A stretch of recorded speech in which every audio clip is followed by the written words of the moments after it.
Magandang araw mga banateros at mag-uusap-usap lang tayo kwentuhan kay Mayor Baste Duterte. Magandang araw po, sir.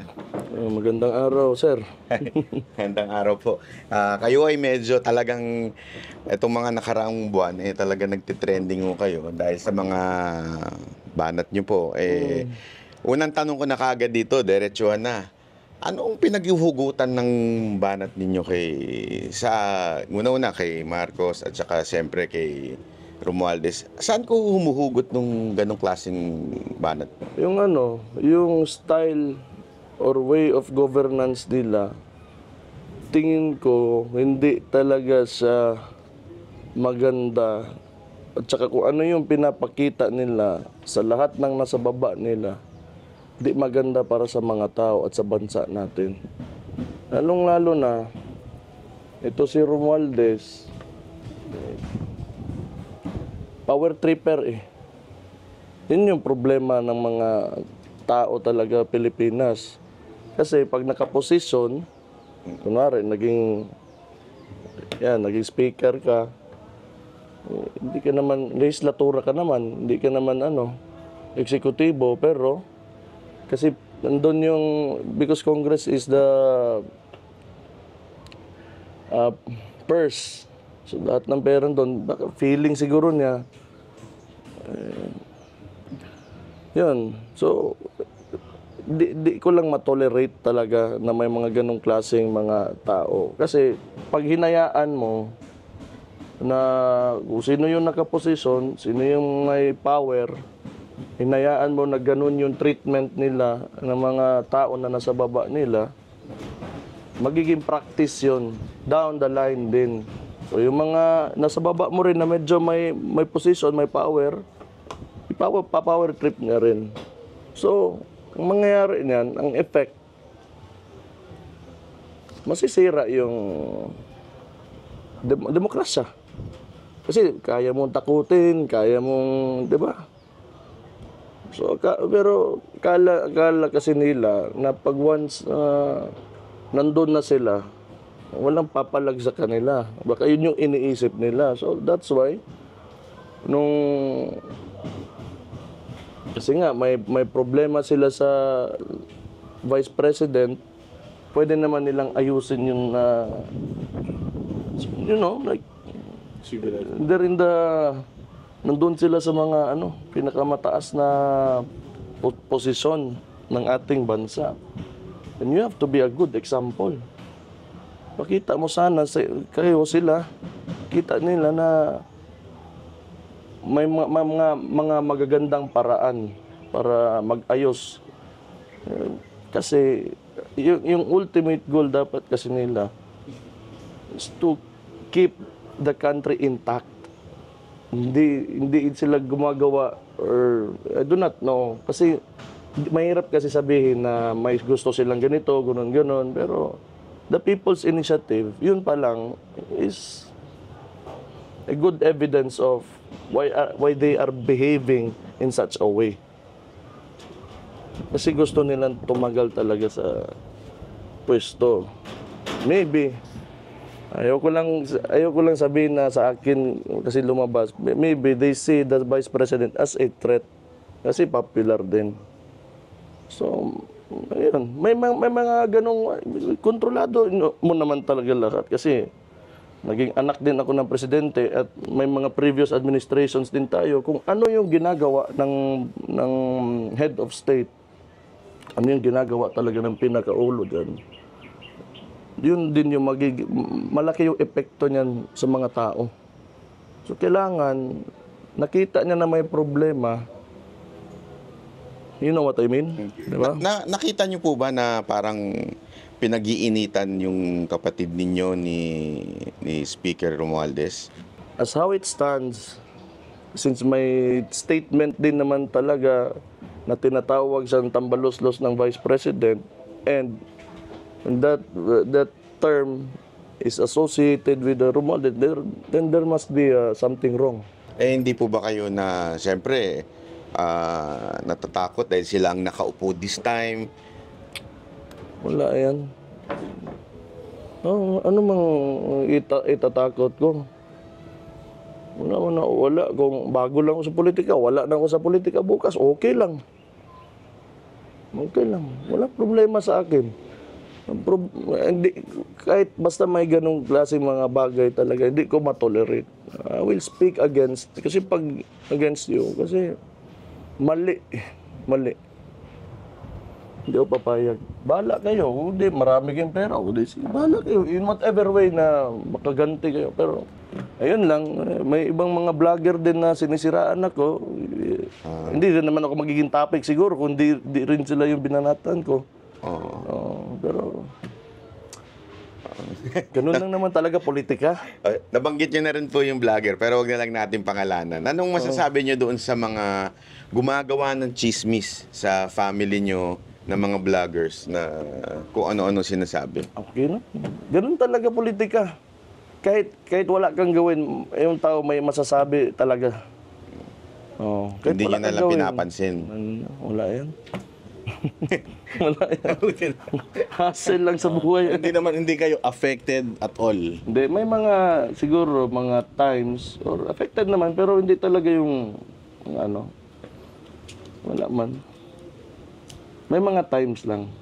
Nung una, nung bago pa ako sa, yung may position na talaga ako, kasi iba yung dati sa pamilya, kasi lumaki ako na mayor yung tatay ko, kapatid ko, vice mayor, may naging mayor din yung kapatid ko. So hindi mo maiwasan ng mga tao, may mga wild talaga yung imagination, di ba? So, wala lang. Pero yung may position ka na, medyo may tatamaan ka. Pero nung simula lang naman, ngayon, iniisip ko, tangin na,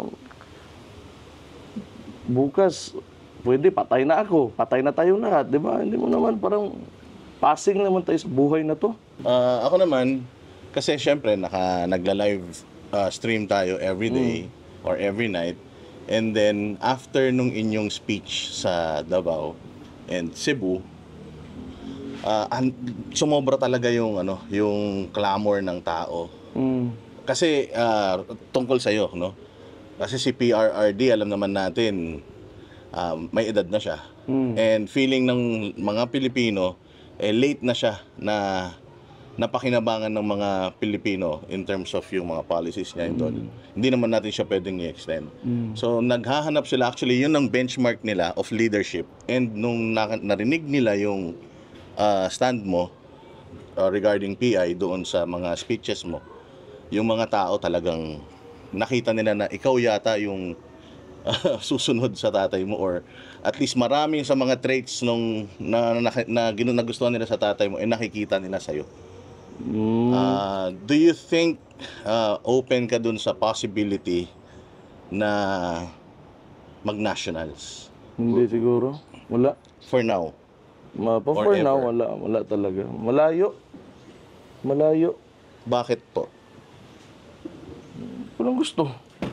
Hindi gusto. Okay naman ako sa Davao. Ayoko na mas malaking sakit sa ulo. Dito na, tama na to. Marami pang improvements na pwedeng gawin dito sa lugar ko. Kaya, hindi ko Saka puro away lang yung abutin ko dyan sa Senado. Kung sa Senado, wala yan. Puro away lang. Kailangan kung... Paano, Mayor, kung pilitin kayo ng tao talaga? Kasi actually kagabi nga po kasama namin yung father niyo po, talaga siya medyo gusto niya nang mag-retire, talagang retire na. Kaya lang talagang kami rin personally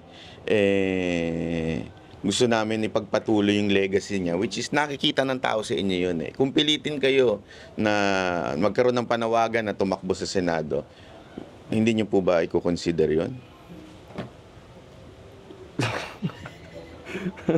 Wala talaga. Hindi, ayaw ko. Hindi, sabihin ko na lang ayaw ko. Pero wala man akong, hindi ko man din kontrolado yung mga nasa iniisip nyo. Pero ako, personally, ayaw ko talaga. Okay na ako kasi Manila, pupunta pa ako doon ako magtrabaho, dalhin ko pa yung pamilya ko doon. Di ba? Hassle na yun Nandito yung bahay ko sa Davao Tsaka malaki yung scope talaga ng senator. Tapos kung isipin mo anong amount ng time na ibibigay mo, ano yung serious matter yun. Ayun lang, kasi ayaw ko magsalita. Pero di ba depende yun kung ano yung treatment mo sa trabaho mo. Sa ngayon nga, mayor lang ako. 36 years old ako pero puro na puti yung buhok ko dito. Malaki yan, marami pa namang iba dyan. Marami pa namang iba dyan. Kailangan lang talaga, magsalita lang talaga sila, mag-speak up sila, and kailangan commitment talaga kung ano yung tama. Kailangan, lagi, kung ikaw, elected official ka, progressive ka dapat. Iniisip mo, anong pwedeng baguhin, tsaka improve lagi. Araw-araw yan. Pagising mo, makita mo mali, ayusin mo. Kailangan, kumilos talaga kayo. Kailangan kumilos yung mga tao. Hindi lang din yung elected official, but also the people themselves. Kailangan magkaroon tayo ng ganong klaseng, mindset. Yeah. Lahat tayo dapat mag-agree sa ganon. Kaya kung senador, wala man akong gulo. Ang gulo. What about higher than senator? Malabo na yan. Malabo naman siguro yan. Hindi ko makita. Yung kapatid ko, si Vice President naman yan. Pero Kasi sana wag. So ikaw din po personally, if si Inday will have the opportunity to run for presidency, kung ikaw gusto mo siyang maging presidente or tumakbo? Pwede. Pero nasa kanya yun. Pero pwede yan. Magaling man yan ang kapatid ko. Magaling yan. In fact, pag upo ko dito as mayor, lahat yan na. Parang, may system na. sinusustain ko na lang. Tapos konting mga improvements, kung ano makita po, ganun lang. Kasi mayor yung clamor din doon sa live streaming ko. Yung branding po talaga yung Duterte branding doon talaga. At kung ayaw nyo sa 2025, ine-expect talaga nila si VP Sara ang 2028, pero gusto kanila po sa 2034, kung hindi sa Senate, itong 2034, hinahanap talaga yung Duterte. Malayo pa naman yun. Mamaya na lang tayo mag-usap niyan kung nandyan na. Wala pa man. Malayo, marami pang pwedeng magbago. Marami pang pwedeng mangyari. Pero sa ngayon ko, sabihin ko talaga sa inyo, honestly, ayaw ko. Okay na ako dito. So, malinaw yun na hindi po kayo bumabanat dahil sa meron kayong national interest. Wala, malabo. Talagang you're not just satisfied Mahilig lang talaga ako mambara ng tao na mayabang. Tapos power tripper, yung mga ganon, o yung mga mali. Mahilig lang talaga mambara ng mga ganon. Kaya nandyan ako, kaya nagsalita ako. Actually, Mayor, isa sa nga kinabiliban ng tao, yung sagot nyo kay Senator Amy. Hindi niya na-expect ng tao yun kasi alam naman natin si Senator Amy claiming na malapit sa atin nyo po. Hanggang ngayon pa naman, kaibigan ko rin naman si Amy. Kaso si Senator, si Madam, ang problema lang, kasi binanggit niya pa ako, okay lang sana yun. Wag mo na akong isali sa mga... Sa politika niya. Sa mga, kahit nga kami, minsan ng tatay ko, nag-argue kami kasi lumalabas ako. Sabi ko, wag mo na ako isali. Parang pwede ba sana, wag mo na ako isali. Ayoko yan eh. Yung ginagamit yung isali mo ako sa mga naratiba mo kung ano-ano. Hindi ko gusto yun.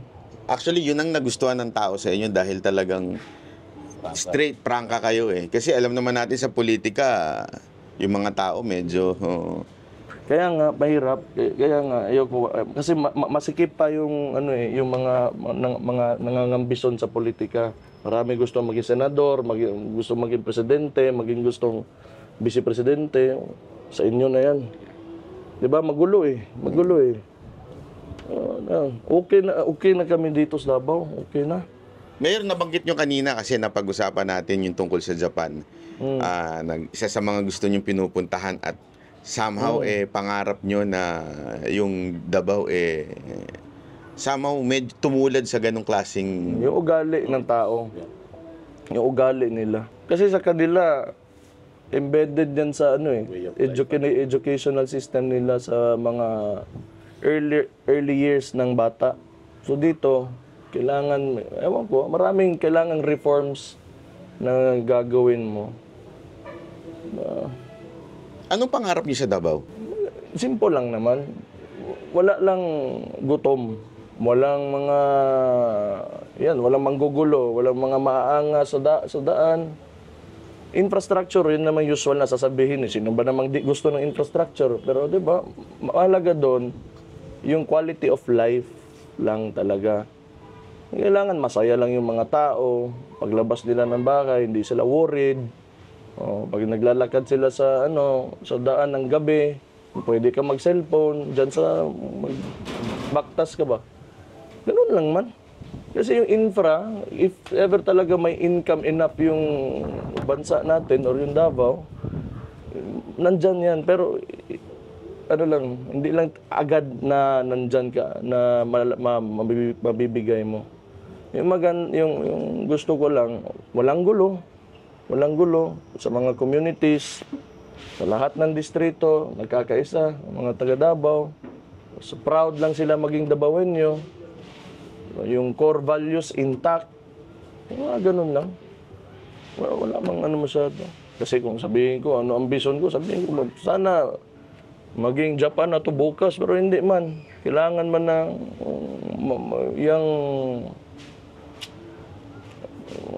relatively young country pa naman talaga tayo. After 100 plus years. Marami pa tayong pagdaanan. Marami pa yan. Overpopulated pa. Problema pa yan. Kung isipin mo talaga, grabe yung Dito sa Davao, simple lang. Simple lang. Huwag mo masyado materialoso yung mga tao. Yan. Kasi isa rin yan eh. Maging greedy. So, mag-aagawan na. Yabangan. Inggitan. Hindi mo maiwasan, pero if minimal, mas maganda. Maganda yung plano nyo, yung ganyan na ang concentration talaga yung tao, yung simple life, yung mawala yung greed. Ngayon kasi, yan ang isang bagay na nakikita natin sa buong Pilipinas. Ang nabanggit ko nga po sa father nyo kagabi, after niyang bumaba, parang lahat sumakmal ng pera. Parang wala na si PRRD, tara magnakawan na tayo, magsimula na tayo gumawa ng katarantaduhan. Parang gano'n na nangyari. Lumabas ang adik, lumabas ang mga magnanakaw ng congressman, lumabas lahat eh. Anong sa tingin yung problema ng Pilipinas at bakit ganito tayo kagulo? Technically overpopulated talaga ang Pilipinas. So ang tendency, yung kung saan yung economic activity, nagsicentralize yung mga tao, di ba? There can only be enough resources or enough jobs, enough opportunities for a good number of people. Pero hindi mo ma-accommodate yan. So, sa sobrang dami natin, sinikuhan talaga yan. Akin yan. Without even saying that. Kahit hindi natin pero yan yung survival instinct ng mga tao eh. So technically ganun yun. Kaya, like I said, young country tayo eh. Kailangan natin malampasan yan. Kaya nga, sinabi ko, going back, kung anong gusto ko para sa Davao, core values talaga. Maging mabait yung mga tao. Way of life. Maging mabait yung mga tao. So anong plano nyo para ma-achieve yung core value na sinasabi nyo dito sa Davao? Anong mga programa ninyo na... Puntahan ko lang yung mga barangay, sinasabihan ko, huwag kayo mag-away, ganun. Na talaga? Talagang hands-on? Pagka may problema, sinasabi ko, punta kayo sa barangay captain. Pagka may problema kayo, huwag nyo hayaan na umabot sa suntukan, sigawan, dalhin nyo doon sa kapitan nyo. Pag hindi kaya ng kapitan nyo, andito naman yung mayor. Ganun. Simple lang talaga. Kailangan unahin mo talaga muna yung basic talaga na mga kailangan mo na mga ugali para maganda yung takbo ng mga communities. No? Kasi mahalaga yung barangay. Mahalaga yung barangay. Tsaka yung mga purok, mga ano, mahalaga yun. Kailangan hanggang doon maabot mo yung message na ganito, kung ako yung mayor, ganito yung gusto ko. Walang gulo. Walang gulo. Tsaka maayos. O, mga bata, mapasok lahat sa eskwelahan. Ganun. Repetition, lahat ng barangay, kausapin mo talaga yung mga tao. Kailangan mo sabihan, yan yung gusto mo. Yung mga kapitan mo, dapat yun din sinasabi nila sa mga tao. Pero, Anong sa tingin niyo nangyayari dito sa panggigipit sa SMNI kay Pastor Kibuloy? Meron ho ba kayong opinion patungkol dito? bigyan ko kayo ng mas general na answer na lang. Kasi I do not want to, kasi partisan talaga, doon talaga ako kay SMNI. Pero kada administration talaga, may sarili-sarili ang gusto, hindi gusto, kalaban, ganun lang. Tingin ko, kung ikaw si SMNI, sabihin mo talaga, you are being oppressed, and tinitira ka. Pero maybe sa kanila naman, yun yung necessary para sa kanila. Natural lang yan. Hindi talaga yan, pag mag-ibang administrasyon, may mangyayari talaga na mga ganon. Lalo na yun na nga, sa Pilipinas, yung ugali talaga ng mga tao dito. Pag in power talaga, gagamitin yung power na yun para makuha nila yung gusto. So, kailangan maputol na yung cycle na gano'n. That's what's happening to SMNI. Mayor, regarding dun yung sa PI tapos sa Chacha na yan, so nag-ano po tayo sa Maisug, pero lumalabas ngayon parang tuloy-tuloy pa rin po yung kanilang isusulong pa rin. Reaction doon, Mayor? Actually, tama din naman yung sinabi ni PRD, former president noon sa Cebu, na as long as it will not benefit the incumbents, tama yun. Kunwari, ako si Marcos, may pipirmahan ako, yung sinabi niya na pag if ever natuloy ito, kung ano yung batas ngayon, yun yung mag-a-apply sa akin. Na walang presidente na makakabalik o makakatakbo ulit. Kahit anong paraan. Ganon. Kasi pero totoo rin naman yung sinabi ni Perdi.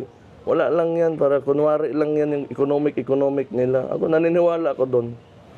Wala yan. Sisingin talaga po. Oo, kasi pwede nila, ang dami ba naman nakasulat dyan, di ba? Maya-maya, pag napasa na yan, nandun na, may ganito pala. Gagawin nilang excuse yun. Ganon yan. Nakakanapan ng nila, ng mga itatago nila doon sa sa loob ng PI na yan. Tatago nila yan kung saan sila makaka-take advantage. Yun po yung mga komentaryo ng taong bayan eh. Gusto nila sa Chacha, huwag muna ngayon. Kahit sana, wag na lang talaga. Huwag na. Kasi kita mo ngayon, ano nangyayari sa bansa natin. Hindi talaga sila makakakuha ng suporta ng People's Initiative. Sila lang kasi yan. Hindi naman yan tayo. Hindi naman yan yung buong bansa talaga na naging clamor sa ng tao nga. Kailangan na natin kasi maganda yung performance ng pwede natin ituloy yan. Wala, sila lang yan. Yung mga congressman dyan at mga si BBM, sino man pala. Di ba sinabi ko na nga, doon sa Cebu, either wala ka talagang power over the speaker, which is funny and ridiculous because you are the president, or you are tolerating it. Part of it. Di ba? Kasi either way, matuloy yan o hindi. Wala man, presidente naman siya. Wala naman siyang... Opinion lang. tungkol, kasi maraming taong hindi nakakilala kay PRD. No? So, alam naman natin yung binitawan niyang salita dito against the administration. Tapos, after Cebu, binawi niya. So, ano yung dating sa'yo nun? Nung pagbawi ni PRD doon sa mga sinabi niya dito sa Davao? Honestly, sino ba't sa atin, kahit nung presidente pa yung tao na yan, nga, anong tawag dyan? Who has ever guessed right pagdating kay PRD? Wala man talaga. So, kung ako tatanungin, di ko rin alam kung bakit yung ganun yung sinabi niya. Pero, palagi naman yan talaga na may goal. Palagi sa may goal pa nagsasalita siya. Yun lang, hindi talaga natin ma-interpret. Siya lang nakakaalam. Ever since, nakakalito talaga. Malilito ka talaga sa kanya. So, hindi ko alam. Actually, honestly, I really do not know. But how I feel towards it, I just know him as the person that you can never really guess kung ano yung sasabihin niya, what will come out of his mouth. How much do you love our country, Mayor? Pwede ako, sinabi ko nga doon sa Leaders Forum, di ba? Sabi ko, I'm ready to die. Kasi hindi ko naman alam kung ano, baka mamaya matalo talaga yung maasar talo itong mga to, baka patayin ako. Di, okay lang. Sige. Sige, ilagyan niyo ako dyan sa gitna. O, sige, baril ako. Commitment kasi yan. Yung nandyan ka sa, nandyan ka sa posisyon, commitment mo yan eh. Ayoko mapahiya ako niyan na hindi ko i-defend yung mga tao. Pagtingin ko, kung ano yung tama, na I'm only defending the right of the people, sige, sige, isa ako, pati ako. Okay rin ako. Okay rin ako.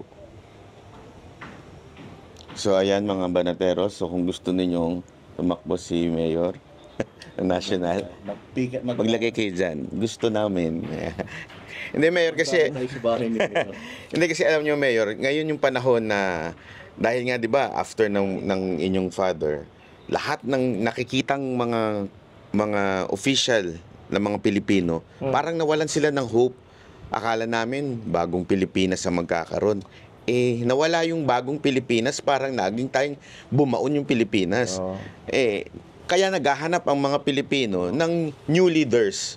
Kasi may benchmark na tayo from FPRD, di ba? Kaya ganon yung feeling ng tao ngayon. In fact, yung basa ko lang, and kaya nandito rin kayo, sobrang demoralized talaga masyado yung bansa natin ngayon.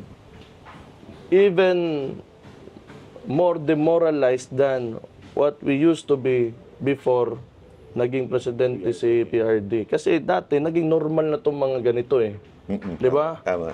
So, hopeless. Nandun na tayo. Hopeless talaga. Tinanggap na natin yung sistema o yung kung anong klaseng gobyerno na meron tayo, di ba? Tinanggap na natin yun from the previous administrations. Then, may pumasok na PRD na grabe talaga yung willingness niya to reform government and the country. So medyo tumaas yung, may pag-asa, nagkaroon tayo ng hope. So tumaas yung expectations ng mga tao na kung anong magiging mga kabutihan na pwedeng makamit natin para sa bansa. So, andun tayo.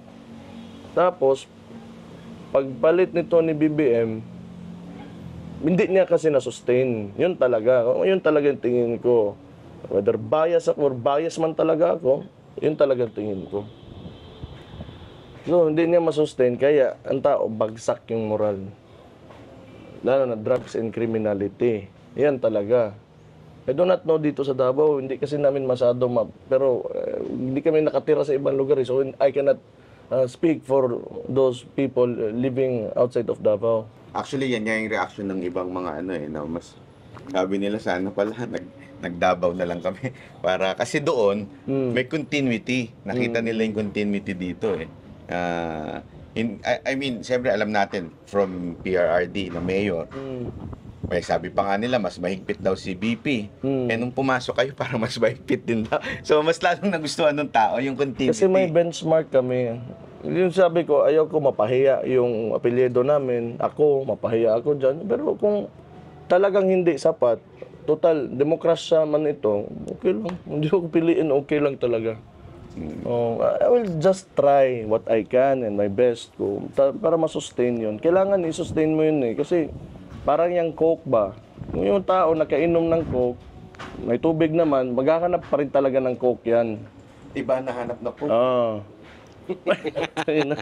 Iba naman yun. Hindi, I mean, sa benchmark sa Pero mas nakatikim ng mas masarap eh, 'di ba? Meron naman palang ganun. Kita naman meron naman palang ganito na pwede man pala sa Pilipinas. Kahit hindi talaga perfect o kahit di talaga katulad ng mga magagandang mga bansa, pero kaya naman pala. Pwede naman pala tayo hindi muna maging selfish, 'di ba?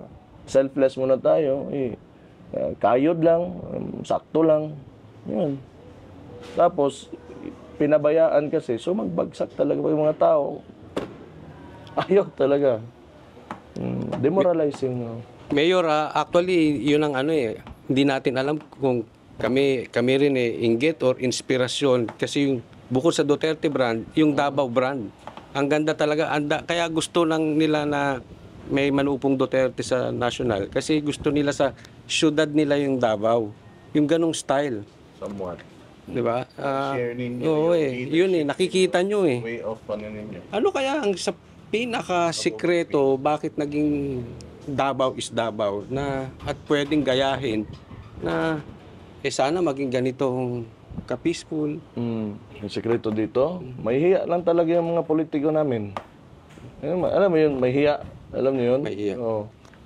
Mahihiya ka na kumakain ka ng mga mahal o mahiya ka na mahiya ka nga hindi ka papasok sa trabaho, mahiya ka nga hindi mo puntahan yung ganito, ganon. Mahiya ka lang. Kasi walang hiya talaga yung mga politiko sa Pilipinas, yun. Dinood na. Kailangan mahihiya lang. Mahiya ka lang na yung kapitbahay mo mahirap. Huwag ka muna magparty-party dyan. Hindi, imbitahin mo. Ganon. Kailangan ganon lang. Simple lang naman talaga yan. Yun lang lagi. Ang tao kasi, pag nakakita ng pera, nakakita ng power, nagiging greedy. Gusto nila,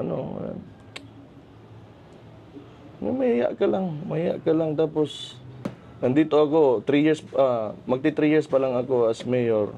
2019 ako naging vice mayor. Pero, walang dito sa Davao, di ka makita na abusado na konsehal, na lasing, nanuntok, mga ganon, mga pulis na nagbaoy. Wala yan dito. Wala dito. Lahat nagtatrabaho. Sa kung ano yung role nila. Nahihiya sila o natatakot sila na maparusahan Isa rin sila? yan. Isa rin yan. Kasi kung mahiya ka, takot ka rin na mapahiya ka. So it goes both ways. Ganon yun. Isa rin yan. Kung kailangan, kasi pag kinakausap ko naman itong mga pulis, sabihin ko sila, okay lang man, kayo kasi yung may baril. So, mga tao, takot na yan daan sa inyo. Nandyan, takot na yan sila. Wag lang kayo magmaoy, wag lang kayo okay na tayo dito. Yan lang talaga. Wala lang mag-abuso sa inyo, wala tayong problema lahat. Ganun lang. Ginasabi ko yan, kada may assembly kami. Napanood nga ako, Mayor, na may parang pinagsasabihan kayong councilor. Dahil, may ginawang kalokohan ba yun? Hindi. Ano lang yun siya? Kasi masyadong politiko ba? Kunwari, kaharap mo sa ngayon, okay. Pagka hindi mo na kung ano-ano mga ginagawa, and sa yung ginagawa niya, na may ano talaga, may pruweba talaga ako. Kinakalaban niya ako. He's going against the administration Tapos, yung wala, hindi gusto mo ng ganun, hindi pangit yung treatment mo sa akin, hindi, do not expect na i-treat din kita ng maayos. 'Di ba? Kaya nga sabi ko sa kanya nung sa ano na yun, na sabihin mo sa akin, magkaibigan tayo, magkasama tayo, hindi. Kasi kung hindi, mag-opposition ka, ayusin mo wag yung masyado kang nang tatraidor ka. Parang ayaw nyo talaga sa plastic, no? Na Hindi ko kaya. makipagplastikan. Hindi ko kaya yan. Uwi na lang ako ng bahay. Mahirap. Pag-uusap sa plastic. Kahit noong Pasko Fiesta dito, sinabihan ko, galit mo yung mga iba sa akin dito. Okay lang. Okay lang. Pero sabihin ko talaga sa inyo na, ayun na nga, balikin ko yung sinabi ko sa opening ng Davao, araw ng Davao. I cannot pretend that there is nothing wrong. Hindi ko talaga magkayang gawin yan. Siguro, maybe, sandali, pero matagal. So we would expect talagang magsasalita kay every time there would be a problem sa ating mga politiko. Probably. Pero ako, Davao lang ako. Tapos yung PI na yan, wala talaga yan. Every time pag barahin ko talaga yan. Ano pa, yung PI for charter change, what else? Yung mga mga ganon. Yung mga basta power tripping, kalaban ko masyado yan. Oppressive kasi. Oppressive ba? Tapos yung mga tao, yung mga nasa baba, tinitingnan nila, hindi magkaroon ng magkaroon ng critical na view towards sa mga taong nasa sa taas kasi takot eh. Hayaan mo na yan kasi magagalit yung mga ganun. Okay naman, pero hindi sa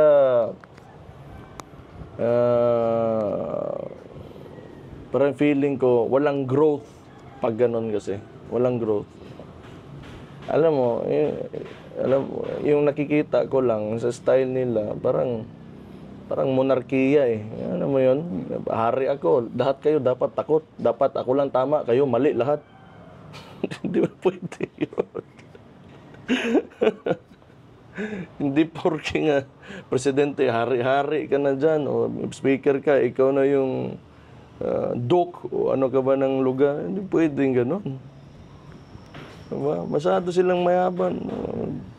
Ayun. So kasi kami, Mayor, hindi namin kayo masyadong kilala, no?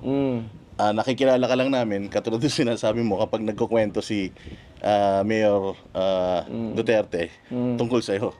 So, and ang perception ng tao is, Mayor Baste is easygoing, no? Hanggang ngayon pa rin naman. Pero, siyempre, may trabaho ako sa politika. Kailangan ko rin talaga matrabaho. Kung magagalit talaga ako. Kung sinabi kong ulol ka, gago ka dahil sa ginawa mo, nakatarantaduhan, katulad ng PI, ulol ka talaga, gago ka talaga. Ganun lang yun. Kasi, Kinabahan kasi yung mga tao actually, kinabahan dun sa last na statement ni Madam Inday na ayaw nyo na ni Pulong sa politika. So, 2025, i-expect pa ba ng mga residente ng Davao that you will be depende rin talaga. going back Depende to kung makita ko na ayaw ng tao, hindi ko man ipilit. Hindi ko ipilit talaga. Pero parang imposible naman ata yun, Mayor. Oo, pero naniniwala talaga ako sa demokrasya at saka consensus. Yun talaga yung mahalaga sa akin. Hindi kasi yung problema sa politika, kahit yung mga tao ayaw ka, pero marami ka lang pera, Hindi pilit. bilhin mo, you spend money on your candidacy, o ipipilit nila kasi marami silang resources eh. Ito po ba yung kulelat na presidential survey na 0.0 lang ang ratings? Hanggang ngayon pinipilit niya pa ata. Romualdez? Wala man talaga. Kahit anong gawin niya, ayaw ng tao ng ganong klase yung makaasta. Wala yan. Wala talaga yan. Pero si Speaker, nakausap niya na siya dati, hindi pa? Kausap ko, maayos naman.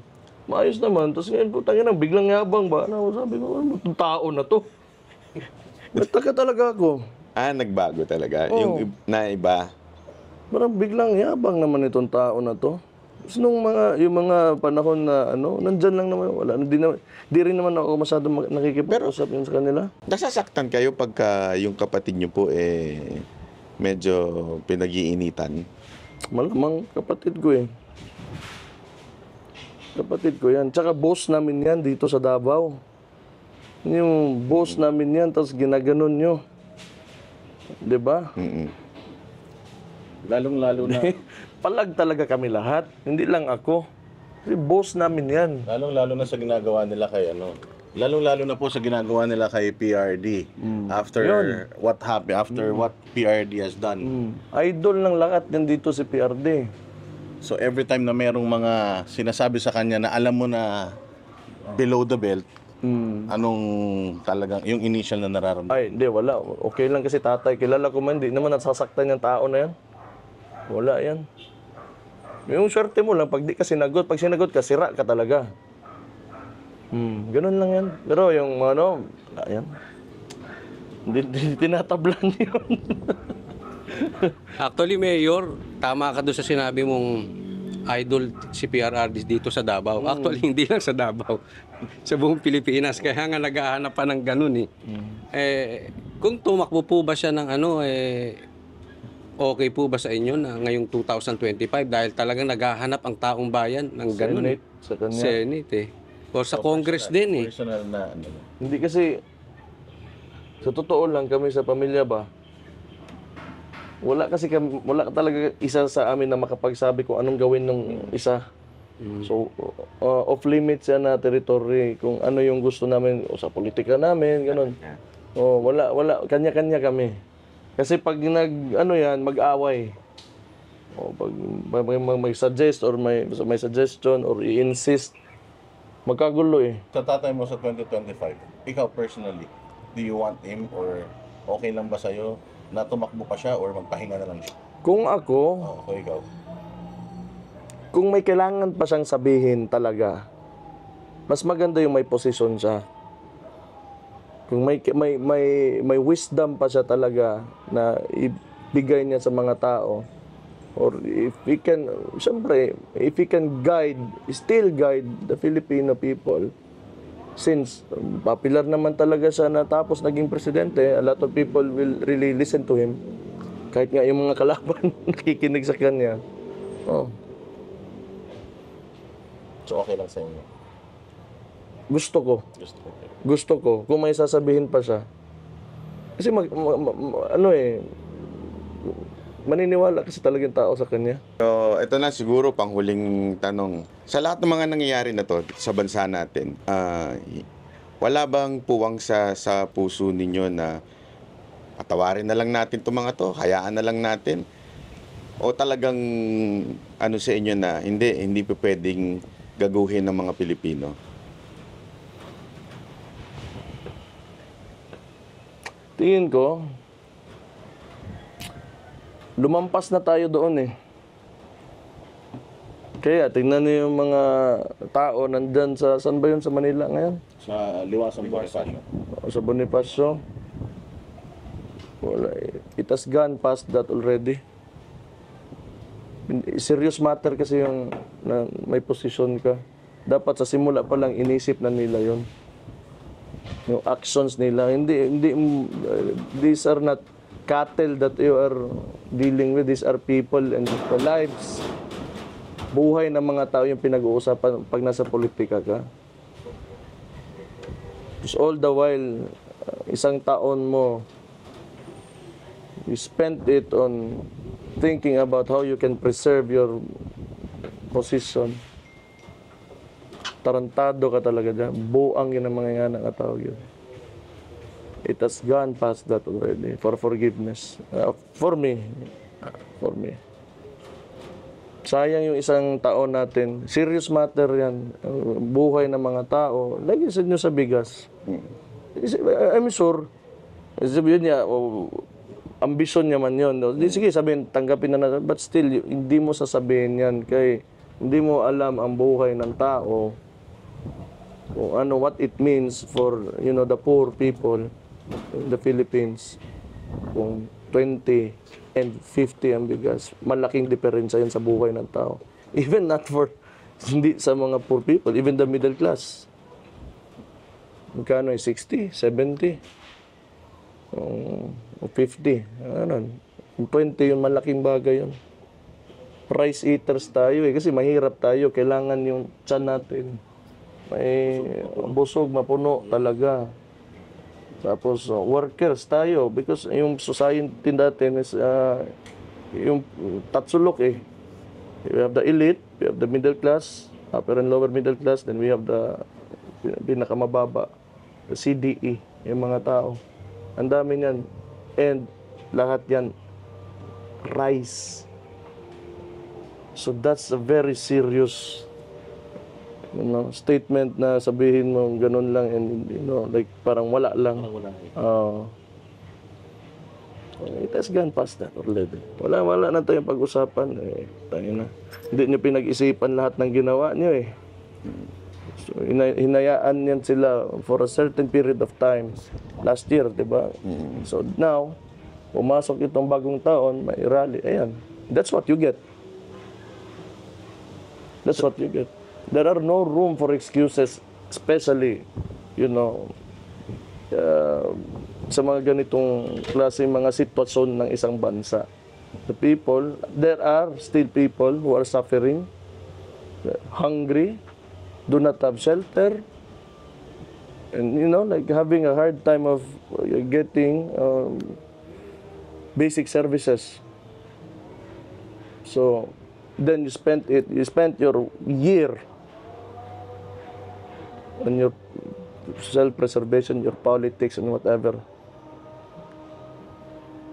Ayoko. So Mayor, last message na lang po dun sa mga Pilipino na they feel hopeless sa mga nangyayari na ganito, parang nawala na ng hindi na nila alam bakit nagkakagulo Pilipinas, ba't bumalik ang droga, bakit nagmamahal ang presyo. Anong message nyo sa kanila?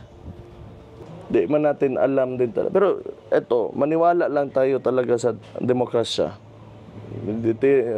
As much as possible, idaan natin lahat. Consensus, lahat tayo. Mga tao talaga. Hindi pwede yung, actually nga, hindi naman talaga ako o yung kalaban ng mga Marcos na yan, tsaka yan si Romualdez. I'm echoing lang yung sentimento din ng mga tao. It's not us that they're against, it's the people. But anyway, kung tingin nyo talaga nga may pag-asa yung Pilipinas, then you fight for it. You stand up against abuses or tyranny. Yung kahit sa mga lugar-lugar nyo, wag nyo i-tolerate yung mga leaders nyo na to behave in a way that's detrimental to your city, your barangay, or your country. Kailangan i-correct nyo. Lagi nyo i-correct kung ano pero of course do it in the nicest way possible. Do it in the nicest way possible. Pero eto, since nandito tayo sa sitwasyon ng national, like I said, wala na tayo, they gave us no choice. So kailangan we have to stand up. We have to stand against yung ginagawa nilang pang-abuso sa posisyon nila, gamitin nila yung Congress, yung PI na yung it's totally unnecessary. Kahit isang taon lang na sama-sama lang tayo. Kung naniniwala kayo na may kakaganda pa tong bansa natin, may pag-asa pa, kailangan we have to move as a collective whole. Pero actually yung sasagot niyan, di man dapat alam dapat ng administrasyon yan na nasa kanila yung bola eh. Dapat yun naging goal nila na hindi walang unrest na mangyayari sa ano. Laban lang. Ano talaga, ang problema talaga is nagtotolerate tayo ng mga bad practices in government. Yung mga elected officials natin. Vote buying, ano pa ba? Yan, corruption, abuse of position mo. Dapat hindi ito, i-call out. Kailangan i-call out talaga. Yung tinatahi natin ang entertainment and politics, okay naman yun. Wala mang problema. May konting ano, pero dapat diskurso yung pinapakinggan talaga. Ano yung sinasabi na plataforma. Oh. Yung diskurso, yung ginagamit niyo ba yan na term sa Tagalog? Diskurso? Oh, diskurso dapat yung pinapakinggan. Ano kasi, yung iba, puro ano lang, wala talaga sinasabi. Nagpapatawa lang, papasikat lang. Yun talaga, kailangan ayusin natin yan. Kasi nakatahi yung, kaya kita niyo mga artista na nanalo talaga sa politika. It's not bad. It's not bad. It's just a phase that we have to, kailangan natin pagdaanan. Pero kailangan natin makinig talaga ng diskurso. Ayun. Okay. Maraming salamat, Mayor, sa pagkakataon na to. Thank you very much. So, mga banateros, dito na lang po muna tayo. At magjajapan na po kami ni Mayor. Palis po. Sige po. Sama kami. Hindi man, pirmahan ni Abalos siguro ang travel authority ko. Nako, pag pinirmahan yung ano ni Abalos. Pero okay man yan si Abalos sa akin. Yung, wala man akong ano sa Hindi pala namin natanong sa iyo sa yung parang sinito, nireprimand kayo na Hindi naman. Kasi hindi naman naka-address yun sa kahit kanino. Pero, open naman na statement yun to anyone who was there in Cebu. And, disturbing daw. Wala akong magawa. Anong magawa ko yun? Yung gusto ko sabihin. Tsaka kung yun naman niya, di ba?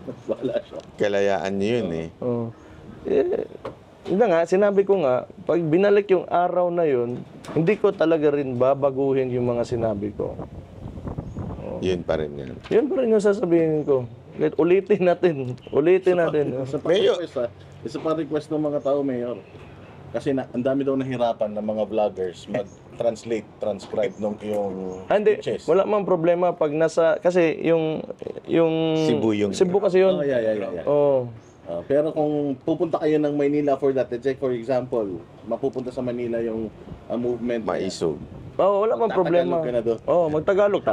Malamang. Actually, Mayor, yun nga ina-expect ng tao dun sa last day ng SMNI sa Liwasa. Ina-expect nila na magsasalita kayo, mga ganun. Yun ang ito parang nire-request ng mga tao. Hindi, walang problema yan. Ayun. Sige, maraming salamat. Okay. Thank you very much po.